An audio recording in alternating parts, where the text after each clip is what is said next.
नमस्कार दोस्तों, स्वागत करता हूं आप सभी का एक बार फिर से हमारे इस पावरफुल मोटिवेशन यूट्यूब चैनल पे।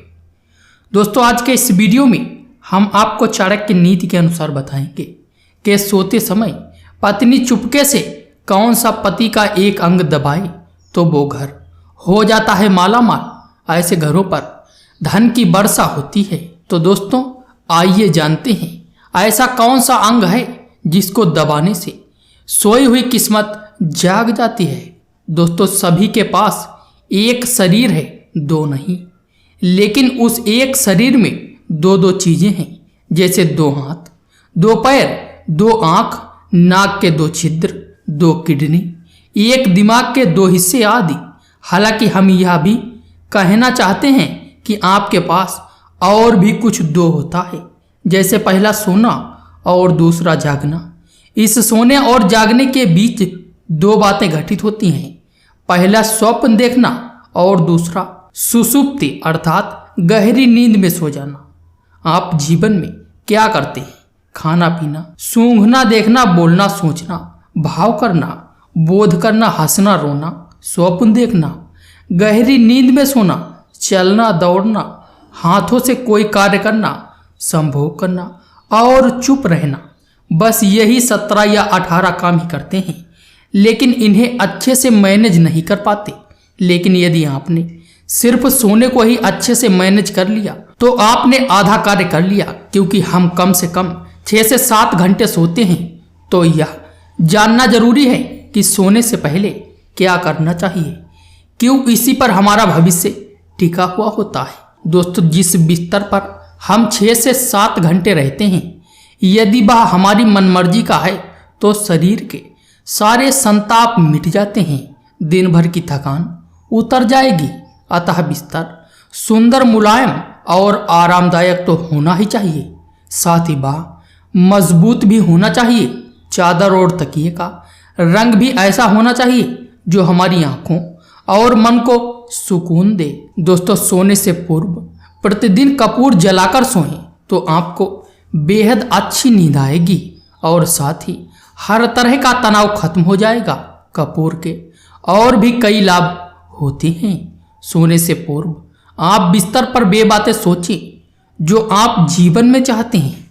जरा भी नकारात्मक बातों का ख्याल ना करें, क्योंकि सोने से पूर्व के 10 मिनट तक का समय बहुत संवेदनशील होता है, जबकि आपका अवचेतन मन जागृत होने लगता है और उठने के बाद का कम से कम 15 मिनट का समय भी बहुत ही संवेदनशील होता है। इस दौरान आप जो भी सोचते हैं वह वास्तविक रूप में घटित होने लगता है। आप सोने जा रहे हैं तो यह भी तय करें कि आपके पैर किस दिशा में हैं। दक्षिण और पूर्व में कभी पैर ना रखें। पैरों को दरवाजे की दिशा में भी ना रखें, इससे सेहत और समृद्धि का नुकसान होता है। पूर्व दिशा में सिर रखकर सोने से ज्ञान में बढ़ोतरी होती है। दक्षिण में सिर रखकर सोने से शांति, सेहत और समृद्धि होती है। झूठे मुंह और बगैर पैर धोए भी नहीं सोना चाहिए, इससे देवी लक्ष्मी रूठ जाती हैं। दोस्तों, अधोमुख होकर दूसरे की सैया पर, टूटे हुए पलंग पर तथा गंदे घर में नहीं सोना चाहिए। कहते हैं कि सीधा सोए योगी, डाबा सोए निरोगी, जिमना सोए रोगी। शरीर विज्ञान कहता है कि चित सोने से रीढ़ की हड्डी को नुकसान पहुंचता है, जबकि औंधा सोने से आंखों को नुकसान होता है। अब दोस्तों, आइए जानते हैं कि रात को सोते समय पत्नी को पति का कौन सा एक अंग अवश्य दबाना चाहिए। दोस्तों, हमारे हिंदू शास्त्रों में पति और पत्नी का रिश्ता बहुत ही पवित्र बंधन माना गया है। जिन घरों में पति पत्नी आपस में प्रेम से रहते हैं, ऐसे घरों पर देवी लक्ष्मी की सदैव कृपा बरसती रहती है। ऐसे घर स्वर्ग से सुंदर माने जाते हैं।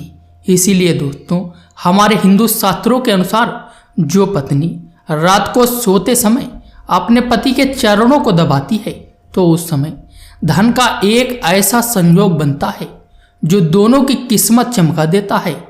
उनके साथ साथ पूरा घर मालामाल हो जाता है। जो पत्नी अपने पति के पैरों को स्पर्श करती है और उनको दबाती है तो उस समय देवी लक्ष्मी बहुत ज़्यादा प्रसन्न होती हैं और वो पूरे घर की सोई हुई किस्मत चमका देती है। इसीलिए दोस्तों पत्नी को रोजाना अपने पति के चरणों को अवश्य दबाना चाहिए। तो दोस्तों आज का वीडियो बस यहीं तक था। हम आशा करते हैं कि आपको वीडियो पसंद आया होगा। दोस्तों यदि वीडियो पसंद आया है तो वीडियो को लाइक कमेंट शेयर करना बिल्कुल भी मत भूलना। तो चलिए दोस्तों मैं मिलता हूँ आपसे किसी ऐसे ही ज्ञानवर्धक और नॉलेजेबल वीडियोज़ के साथ। तब तक के लिए जय हिंद जय भारत।